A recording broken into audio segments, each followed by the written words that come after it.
we stand together, we'll never fall. We can make a difference. Well, hi there, and welcome back to another episode of the All Around Growth podcast. My name is Rob Kaiser, and I am your host. Today is Wednesday, June 8th, 2022, and the topic of today's show is Contra Dance. That's right, Contra Dance. What is a Contra Dance? Well, we'll get there, and you won't want to miss it. I think you're going to like today's show.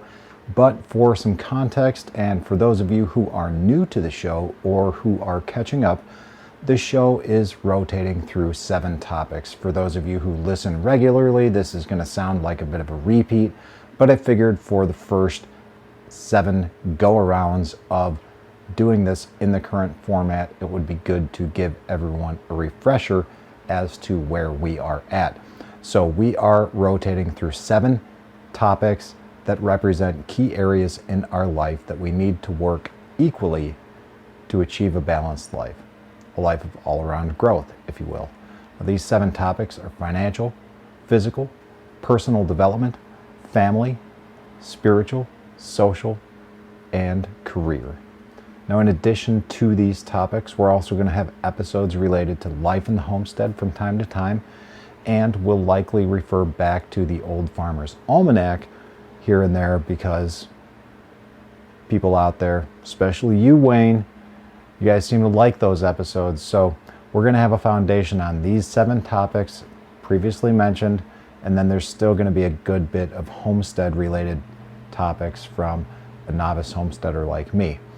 All right, so here's the breakdown of where we're at with this current rotation of the 7 topics. Last week on Tuesday, we covered a financial topic with a show titled Getting Credit Cards Under Control. Wednesday, we covered a June newsletter from York Meadow Farm, a homestead-oriented show. Thursday, we had a physical topic with a show titled Intermittent Fasting 101. And Friday, we closed out the week with a personal development topic, appropriately titled Personal Development. Monday's show this week was a family show to kick off the week titled Inflation and Your Family. Yesterday's show was an audience feedback show on spirituality, and today's show is going to cover a social topic, and that topic is Contra Dances. All right, so what is a Contra Dance? All right, in a nutshell, a Contra Dance is a social dance event that one can attend without a partner. Yeah, so you show up, you have a good time, and you don't need a partner. So here's the deep dive on what a Contra Dance is, straight from Wikipedia, and then I'll follow up with some of my experience and why we're talking about this today. All right, a Contra Dance is a form of folk dancing made up of long lines of couples. It has mixed origins from English country dance, Scottish country dance, and French dance styles in the 17th century. Sometimes described as New England folk dance or Appalachian folk dance, Contra dances can be found around the world but are most common in the United States, periodically held in nearly every state, Canada, and other Anglophone countries. You know, just for context, let's look up what Anglophone country is, because I'm reading that. I don't understand what that is, but I also don't want to get too distracted. Now, an Anglophone, speakers of English are also known as Anglophones, and the countries where English is natively spoken by the majority of the population are termed the Anglosphere. Over 2 billion people speak English as of the 2000, making English the largest language by number of speakers, and blah, blah, blah.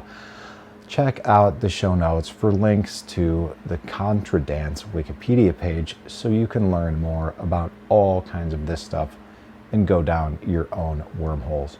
All right, but for now, let's get back to what Contra dancing is. Now, like I said before, a Contra dance event is a social dance that one can attend without a partner. The dancers form couples, and the couples form sets of 2 couples in long lines starting from the stage and going down the length of the dance hall. All right? You with me? Let me repeat that. So we've got the stage up front in the dance hall, and then you've got your partner, or your couple. The dancers form couples, and the couples form sets, like basically 2 couples. So like a set of 2 couples, and then 2 more couples and 2 more couples. And those sets of couples, there's 2 lines of sets going down the dance hall, okay? So I'm just gonna stop describing. I'll keep reading. So the dancers form couples, and the couples form sets of 2 couples in long lines starting from the stage and going down the length of the dance hall. Throughout the course of a dance, couples progress up and down these lines, dancing with each other couple in the line. Okay? The dance is led by a caller who teaches the sequence of figures in the dance before the music starts. Right. Callers describe the series of steps called figures, and in a single dance, a caller may include anywhere from 6 to 12 figures, which are repeated as couples progress up and down the lines. Each time through the dance takes 64 beats, after which the pattern is repeated. The essence of the dance is in following the pattern with your set and your line. Since there is no required footwork, many people find contra dance easier to learn than other forms of social dancing. I'm going to interject here. It is very easy to learn, and because there is no real required footwork, there's a lot of improvising that takes place with the dance. And I linked to a very cool video at the Old Farmers Ball in Swannanoa, just outside Asheville, North Carolina. And this is where I first got exposed to contra dancing, and I'll hit on more of that in a minute, but you can get some ideas on that. But I wanted to, just quickly let you know there's some examples of contra dancing and the music that really got me going and turned on to it in the show notes as well. So check out that YouTube link. Back to the Wikipedia description. Almost all contra dances are danced to live music. The music played includes, but is not limited to, Irish, Scottish, old time, and French Canadian folk tunes. The fiddle is considered the core instrument, though other stringed instruments can be used, such as the guitar, banjo, bass, and mandolin, as well as the piano, accordion, flute, clarinet, and more. Some contra dances are even done to techno music. Music in a dance can consist of a single tune or a medley of tunes, and key changes during the course of a dance are common. Many callers and bands perform for local contra dances, and some are hired to play for dances around the United States and Canada. Many dancers travel regionally or even nationally to contra dance weekends and week-long contra dance camps, where they can expect to find other dedicated and skilled dancers, callers, and bands. And it is at this contra dance camp where I first learned all about this and got my first banjo lesson. So like I said, there's a cool video with a couple of excellent musicians and a great caller, and the video is titled Contra Dancing in Asheville at the Old Farmers Ball with Sarah. And I know this gal, MJ, who's got the YouTube channel. Met her actually through contra dancing and through the old time community in Asheville when I lived there, 15 some years ago. Asheville, and she writes in the description of the video, Asheville contra dances have a youthful energy that is unparalleled. Last night's contra dancers at the Old Farmers Ball kicked up their heels and swung and dipped their partners to the rousing music by Audrey Keith, and Larry Unger, with calls by Beth Malaro. What a great evening of contra dancing. Beth is a sweet caller. She's been calling for a very long time. Larry Unger is a fantastic musician. I'm not very familiar with Audrey Nuth, but based on this video, she rocks. And this type of music is not what I'm familiar with, but it's also not uncommon because a lot of variety, as long as it's got that pace, can be injected into contra dancing. So why is contra dancing on my mind? Well, I've returned to playing more music lately in life, and in all honesty, I'm going to play right after uploading this show because I'm stoked to play. I've got these new fiddles here, and even though my banjo was out and I was fooling around with that prior to this while my phone was charging, I'm really more into the fiddle. And I have a friend of mine, Guy, who was kind enough to lend me these fiddles, and I don't know. We'll have to see what we can do. I'm interested in one of them. The other one I haven't played too much. And more on that later. But yeah, my experience with contra dance began at my attendance at the Communal Gathering, where I went to learn more about old time music right after I moved to North Carolina. And I actually moved to Swannanoa when I first moved there in 2004. And it was there where I took my very first banjo lesson in person from someone, and then began a voracious consumption of all things old time. I started collecting music library, iPods became a thing, and I just started collecting MP3 files and MP3 files.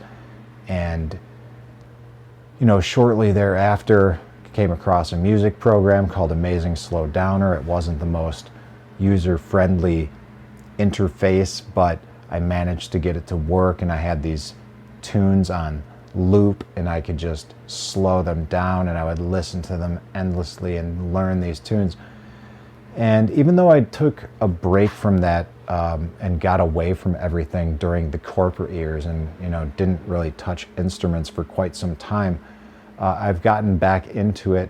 I got back into it 2014, 2015, shortly after moving back here. I found some old-time musicians, and then when things picked up again with my career in 2017, 2018, I grew away from old time, and then all of a sudden COVID hit, and what was a cool old time community seems to have just disappeared. But luckily I've maintained some dialogue and some contact with Guy and his family and his sister, who is who I normally play tunes with or have played tunes with lately.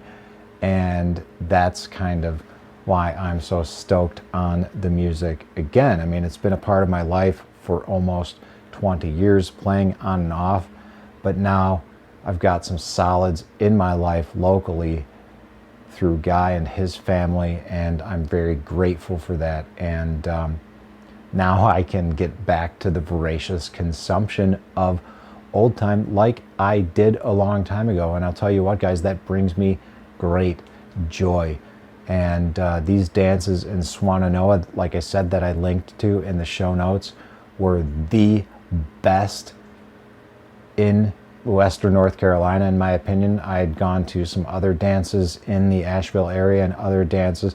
Hell, I've been to some dances here in Northeast Ohio. I've been to dances all over the place because they're fun. Like I said, they're super casual. You don't need a partner. You'll see why they're fun in the video in the show notes. And if you think it's weird at first, like, keep in mind that this video was shot in the summertime while it's super hot, and in this particular gym the ventilation sucks, and there's a lot of hippies around there. It's like Warren Wilson College, right? Like, it's Bryson Gym at Warren Wilson College. They call it the old Farmers Ball, but it's just like hippie central, man. But give it a shot and see what the music's all about. 3-4 minutes into this video, you'll know what I mean. But like I said, the dances were always the best at the Old Farmers Ball because the dancers were the best. The bands were the best. The callers were the best. And if you spend enough time in the community to learn the music, the culture, the dances, it really made for a remarkable experience that, can have a lasting and profound impact on you, like it clearly has had on me. Being immersed in that community, it was kind of weird because if you're in a group of experienced dancers, the caller can stop calling the dance and the dancers just go with it because they're in the flow with the musicians. And for a few moments, it becomes this kind of spiritual, tribal, very human thing that we don't really get to experience that frequently anymore as humans in this modern age of the great forgetting. So that is partly, or in large part, why I was drawn to this. And like I said, check out the YouTube video for what that's all about. It was great fun dancing. It was great fun. Luckily, I got to play at a couple of them. I'm not implying or suggesting I am a very good player at all, but there was a big band up there, and I got to sit in on a few dances and play on the stage, and man, I had a blast. So it would really be nice to do that again sometime, and I'd like to think that with consistent work on my skills that maybe I can play well enough to at least lead the little groups that I play in locally. And anyways, so yeah, like I said, all of this had a profound impact on me, and I'd like to think that the music in this video may have a profound impact on you. So I would encourage you to watch that video that's linked to in the show notes and ultimately see what kind of a social event that a Contra dance can be. And with that, that's it for today's episode on social. And tomorrow, we're going to talk about career. And I'm excited to talk with you about that. I'm excited to talk about this series in general. I'm excited about the direction the show has gone lately. And I hope you are too. So, if you like what you hear, guys, let me know at t.me/allaroundgrowth. That's the Telegram group. Or if you want to send me an email, you can shoot me an email, allaroundgrowth@gmail.com. That's the best way to get in touch. We've got other social media elements going on. I've been slacking on social media due to life on life's terms. But hey, if you're out there and you want to help with some things, I would love it. Sean's been super helpful with the Telegram group, getting things set up with the lightning tip bot there. Brian Norton from Food Forest Farms has been super helpful getting me set up with information and everything I need to get this podcast going on Fountain FM. So I look forward to getting that set up. We've got a pretty sweet audience and a pretty sweet community, most of whom are most active on Telegram. So I would really encourage you to get on there and check it out, t.me/allaroundgrowth from your internet browser to find us and learn more about everything that's going on. But that's it for today, guys. I look forward to seeing you tomorrow. And for now, I'm going to go play some tunes. This is Rob Kaiser, and thank you.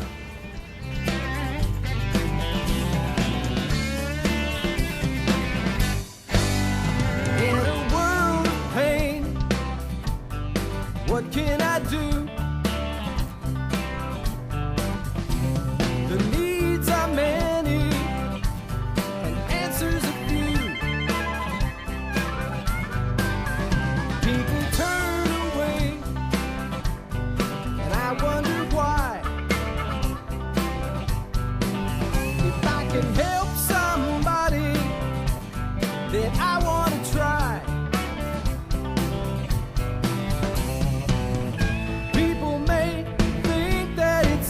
That I believe.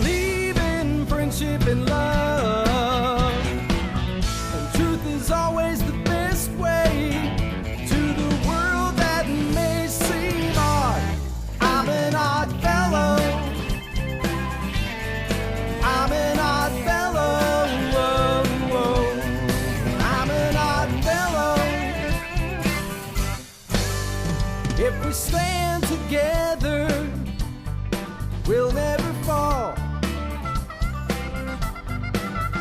We can make a difference and answer the call. You know the times are wasting every day, and we can help somebody along the way. People may think that it's odd that I believe in friendship and love. Truth is always the best way to the world that may seem odd. I'm an odd fellow, you're an odd